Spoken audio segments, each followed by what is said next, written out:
안녕하세요. 대전대학교 아동교육상담학과 겸임교수 김현정입니다. 오늘 진행할 내용은 우리 아이의 시행착오의 중요성입니다. 최근 상담 현장에 있는 제가 만나는 부모님들은 예전과 다른 주제를 가지고 오십니다. 요즘의 주제는 자녀들에게 심각한 장애나 어려운 문제가 있다기보다는 우리 아이의 성향이나 기질이 어떤지 알고 싶어요. 그리고 우리 아이를 더 잘 이해해서 잘 양육하고 싶어요. 이런 학부모님들이 많이 오십니다. 이러한 고민들은 아마도 부모님들이 우리 아이를 행복하게 키우고 싶어서 상담받으러 왔다라고 보여집니다. 이런 부모님들이 점점 늘어난다라고 하는 점은 더 좋은 점이라고 생각할 수 있는데요. 이렇게 좋은 양육을 하고 싶다라고 하는 마음들이 잘 느껴지는 현장입니다. 하지만 부모님들이 자녀 교육에 대해서 잘 모르고 있나? 그렇지 않습니다. 요즘의 부모님들은 오히려 이런 육아의 어려움과 고민 이런 것들이 더 다양한 부모 교육과 육아 정보로 인해서 오히려 육아 정보의 홍수 속에서 살고 있다라고 보여집니다. 그래서 더 많은 정보들을 내가 어떻게 골라야 될지 그 자체가 고민이라는 점이 대두되고 있습니다. 또한 최근 요즘 보시면 텔레비전에서 유명 방송 매체에서 자녀의 문제 행동을 다루는 솔루션을 제공하면서 부모들이 시청하시고 자기랑 비슷한 문제가 있다 생각하시는 경우에는 자기 자신의 문제가 아닌가 하는 생각들을 하고 계십니다. 그래서 결국 부모의 문제가 자녀에게 영향을 주고 있다는 것을 부모들이 인식하고 있는 시대다라고 볼 수 있습니다. 부모들에게 주어지는 이런 다양한 방대한 양의 정보들이 젊은 부모님들에게는 좋은 양육 정보를 제공하기도 하지만 동시에 내가 도대체 양육을 제대로 하고 있는 걸까 하는 가치관의 혼란과 불안감도 야기시키고 있습니다. 최근 트렌드 중에 하나는 아빠들이 양육에 참여가 점점 늘어나고 있다는 점이지요. 그런데 주변을 돌아보시면 여전히 양육에는 엄마 혼자서 키워야 되는 숫자가 줄지 않고 있습니다. 이러한 점들을 봤을 때는 우리의 양육 환경은 변하지 않고 있는 점들이 여전히 존재하고 있다라고 할 수 있습니다. 양육할 때 힘들었던 점들을 잘 한번 생각해 보세요. 우리들이 양육을 할 때 마음속에 불안이 있습니다. 도대체 그럼 이 양육의 불안은 왜 생기는 것일까요? 첫 번째로는 부모님들이 양육을 하는 데 있어서 완벽주의를 기여하려고 노력하십니다. 주변에서 들은 정보, 내가 알고 있는 지식들을 통해서 더 좋은 아이를 키우기 위해서 하나라도 제대로 수행하지 않으면 이거 안 되는 걸까 하는 불안한 마음이 우리한테 존재하고 있습니다. 또 다른 면으로 봤을 때는 부모 스스로가, 특히 엄마가 어렸을 때 본인 자신이 애착 관계가 안정적이지 않았다라고 하는 경우에는 내 자녀에게도 그런 모습을 물려주게 될까봐 고민하고 있는 흔적들이 역력합니다. 부모님들이 생각하고 있을 때 내가 조금 힘든 애착 관계를 맺었다고 하더라도 이걸 안 보여주고 싶지만 이게 여전히 내 아이한테 가고 있는 게 아닌가 하는 것들이 불안으로 작용한다라고 할 수 있습니다. 양육에 대해서 완벽하지 못하거나 애착 관계가 힘든다라고 하는 점들이 혹시 내 양육의 효능감을 저하시키는 게 아닌가 생각해 볼 수도 있는데요. 이러한 다양한 것들이 한편으로 사회적 지지망을 통해서 불안을 더 조장시키기도 합니다. 좀 전에 말씀드렸던 것처럼 앞서서 다양한 이러한 정보들, 매체에서 나오고 있는 양육 정보들이 나한테 맞는지, 우리 아이 수준에 적합한지 모르는 채로 그냥 적용하고 있다는 점이죠. 사회에서 모든 것들이 다른 사람도 이렇게 양육해 이러한 점들로 인해서 내가 하고 있지 못하다라고 하면은 이 사회의 무리 속에 내가 끼지 못하나 하는 불안감을 조장하고 있다는 점이죠. 그래서 어떤 경우에는 전문가 그룹이 아닌 그냥 일반 동호회나 커뮤니티를 통해서 흘러들은 풍문으로도 나한테 이게 중요한 양육 정보야 라고 생각해서 그 맹목적으로 믿고 따르려고 하는 경향들까지 나타나고 있습니다.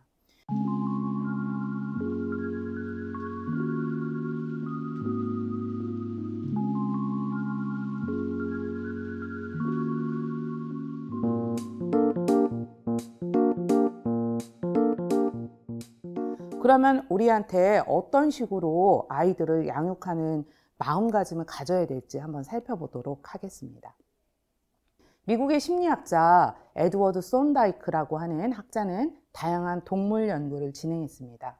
그 중에서도 고양이의 퍼즐 상자 탈출 실험이 있는데요. 이 고양이가 이 퍼즐 상자를 탈출하기 위해서 노력하는 실험이었습니다. 동물 실험을 한번 보실까요? 손다이크의 고양이 퍼즐 상자는 첫 번째 바깥에 먹이를 둡니다. 그리고 고양이를 퍼즐 상자 안에 가둬 놓는데요. 이 퍼즐 상자 안에는 고양이가 누를 수 있는 탈출 버튼이 있습니다. 이 먹이가 바깥에서 냄새를 풍기면서 고양이를 유혹하겠죠. 그러면 처음에 고양이는 먹기 위해서 몸을 버둥버둥하고 나가기 위해서 두리번 할 텐데요. 이때 우연찮게 탈출 버튼을 누르게 됩니다. 이 버튼을 누르는 행위를 통해서 문이 열리고 먹이를 먹을 수 있다는 걸 알게 되면 다시 퍼즐 상자에 갇히게 되면 이 탈출 버튼을 누르는 속도와 시기가 점점 빨라지고 있다는 점을 알 수 있습니다. 이 실험이 지금에 와서는 그런 실험이 있을 수도 있지 라고 하겠지만 20세기 초반에 있었던 이 실험은 그때는 획기적인 실험이었습니다. 더군다나 뭔가 하고자 하는 욕구와 행동을 결합했다는 건 대단히 새로운 분야였고 결과적으로 고양이는 이런 여러 번 퍼즐 상자 안에서 실험을 당하면서 시행착오라는 걸 경험하게 됩니다. 아, 이 버튼을 누르면 나갈 수 있구나. 이걸 알게 된 고양이는 먹을 걸 먹게 되고요. 다시 갇힌다고 하더라도 두려움이 없어졌을 것입니다. 그래서 이 시행착오 이론이 우리 주변에도 여전히 존재하고 있는데요. 어쩔 때는 시행착오를 하는 거에 대해서 부모님들이 불안해할 때도 있습니다.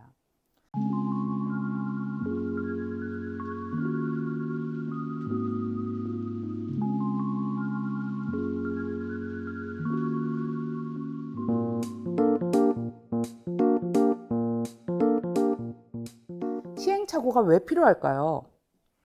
앞에 보시는 이 사진을 보시면 독일의 심리학자 켈러라고 하는 사람은 침팬지를 데리고 실험을 했습니다. 침팬지를 어떻게 먹이를 먹게 하는지를 보는 실험이었는데요. 우리 안에는 짧은 막대기 여러 개를 두었습니다. 우리 바깥쪽으로는 긴 막대기와 과일 상자를 두었습니다. 그랬을 때 침팬지가 이걸 먹을 수 있을까요? 침팬지가 짧은 막대기로 버둥버둥 해봤지만 잘 되지 않습니다. 그리고 긴 막대기는 박혀 있기 때문에 잡을 수 없는 상황이었죠. 어떻게 해야 될지 한참 짧은 막대기로 휘저어 보았지만 잘 되지 않습니다. 그리고 한참 있다가 우두커니 침팬지가 밖을 바라보죠. 긴 막대기를 쳐다보고 있는 것입니다. 긴 막대기를 쳐다보고 있으면 뭐가 달라질까요? 달라졌습니다. 갑자기 가만히 있었던 침팬지가 움직이고 긴 막대기를 우리 안에 있는 짧은 막대기를 이용해서 끌어오기 시작했습니다. 그리고 나서 과일 바구니를 당겨서 결국 과일을 먹을 수 있었습니다. 이거를 켈러는 통찰이라고도 했습니다. 근데 이 통찰하는 과정을 잘 보면 가만히 있는 과정이 있습니다. 이 과정이 굉장히 중요한데요. 가만히 있는 이 과정은 그냥 일어난 것이 아니에요. 머릿속에서 지금 현재 인지적 과정이 일어났다라고 볼 수 있어요.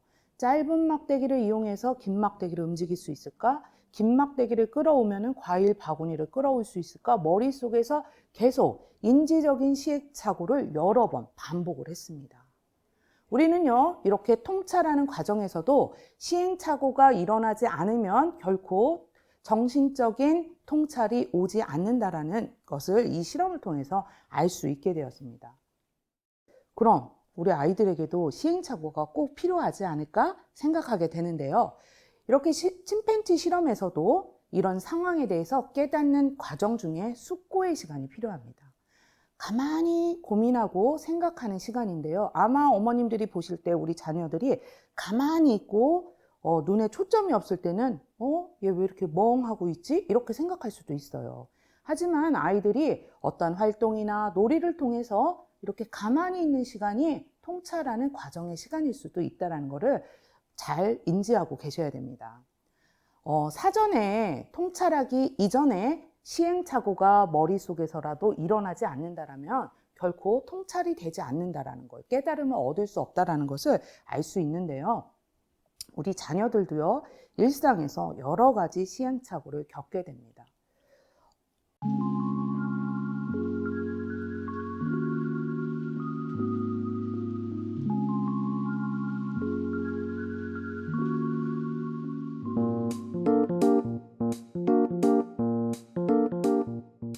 지금 5살의 아이를 키우고 계시다면 어머님들도 여전히 아이를 키우는 데 있어서 시행착오를 경험하고 계실 거라고 생각이 드는데요.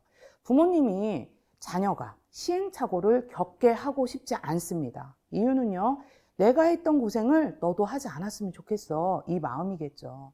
이 사랑하는 마음이 오히려 더 빨리 가게 하고 더 멀리 가게 마음을 바라고 있어요. 하지만 그 쉬운 방법으로 행동을 하게 되고 뭔가를 알아가게 된다면 더 큰 성취와 더 큰 행복을 우리한테 있을 수 없습니다.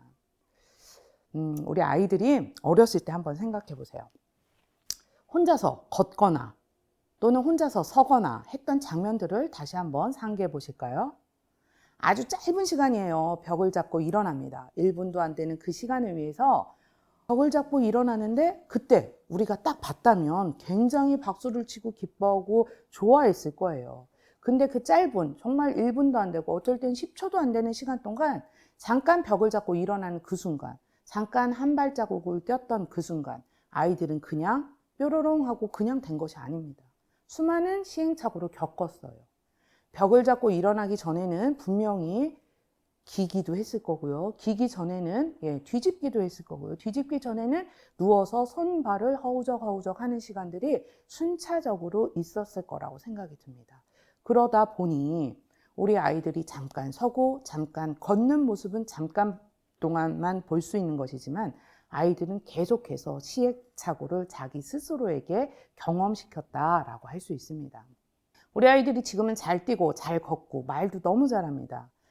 그 이유는 부모님들이 아이들이 시행착오 했던 그 시간을 참고 견뎌주었기 때문에 이런 모습들을 볼 수 있었을 텐데요. 이게 당연해 라고 생각하기에는 아이들의 겪었던 시행착오는 분명히 존재하고 있습니다. 우리 아이들이 레고와 같은 블럭 쌓기를 좋아합니다. 한번 생각해 보세요. 멋진 블럭 쌓기를 한 번에 완성할 수는 없어요. 물론 똑똑한 아이라면 할 수 있겠죠. 하지만 만들고 부수고 실패하고 여기다 붙였다 저기다 붙였다 하는 경험을 통해서 자신만의 캐슬, 도시, 우주선 등을 만들어냅니다. 이 수없는 이 블록을 부시기 하는 놀이를 하게 되면서 아이들은 소근육이 발달되고 협응력이 발달됩니다. 그리고 이것을 어디에다 위치하면 좋을지 공간 지각 능력도 생기고요. 이것을 하는 동안에는 여기에만 온전히 몰입할 수 있는 주의 집중력도 생깁니다. 다 만들고 나서 완성이 됐을 때 느끼는 성취감은 아이 수준에 있어서는 굉장한 느낌이라고 할 수 있을 텐데요. 이것은 다양한 능력과 마음의 힘이 생기는 과정이라고 할 수 있습니다.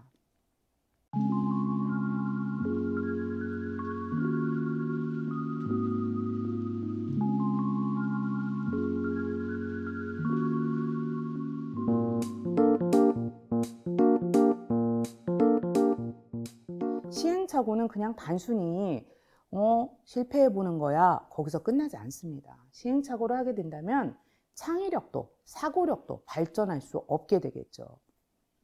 친구 사귀는 방법도 마찬가지예요. 처음에는 어떻게 할지 몰라요. 놀이터에서 또래를 만난 내 아이를 보면 처음엔 쭈뼛쭈뼛하고 엄마 같이 가 쟤랑 놀고 싶어 하는 몸을 비비 꼬면서 표현하기도 합니다. 하지만 아이와 한번 관계 맺는 친구와 관계 맺는 법을 알게 된다면 엄마가 있지 않아도 쉽게 아이들을 사귀게 되고 또 그걸 통해서 좀 더 재미있는 놀이까지도 함께 하게 되는 경험을 하게 됩니다. 아이들이 친구 관계가 좋다라고 하는 것은 친구 사귀는 방법에 대한 시행착오를 분명히 겪었기 때문입니다. 우리들도 여전히 성인이고 다 알고 있는 것 같지만 다른 새로운 일에 대해서는 시행착오를 겪고 있습니다. 새로운 사람을 만나게 될 때도 그러하고요.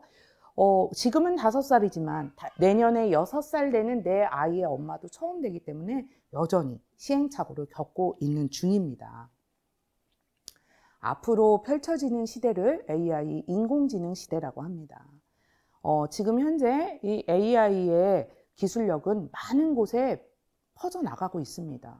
그리고 그 시대를 살아가는 우리 아이들은 다양성과 창의적인 세대라고도 이름 지어지고 있습니다. 아이들이 지금 하고 있는 시행착오 과정을 통해서 스스로 경험하고 성취의 자존감을 얻을 수 있습니다. 아이들이 경험하는 시행착오는 실패도 아니고요, 시간 낭비도 아닙니다. 이러한 과정들이 없다면 우리 아이들은 뭔가 이룰 수 있는 성취감, 결과물이 나타나지 않을 텐데요. 그럼 이 시행착오를 우리는 어떻게 해줘야 될까요, 아이들한테? 막무가내로 너 실패해도 괜찮아. 그럼 한번 실패하는 경험 해봐. 일부러 해줄 필요는 없겠지만 아이가 성장하는 과정에서 분명히 아프게 겪게 되는 과정일 거라고 생각돼요. 이러한 과정에서 시행착오하는 시간을 부모님들이 기다려준다면 우리 아이들이 새로운 세계로 가는 문을 열어주는 시간이 될 거라고 생각이 듭니다.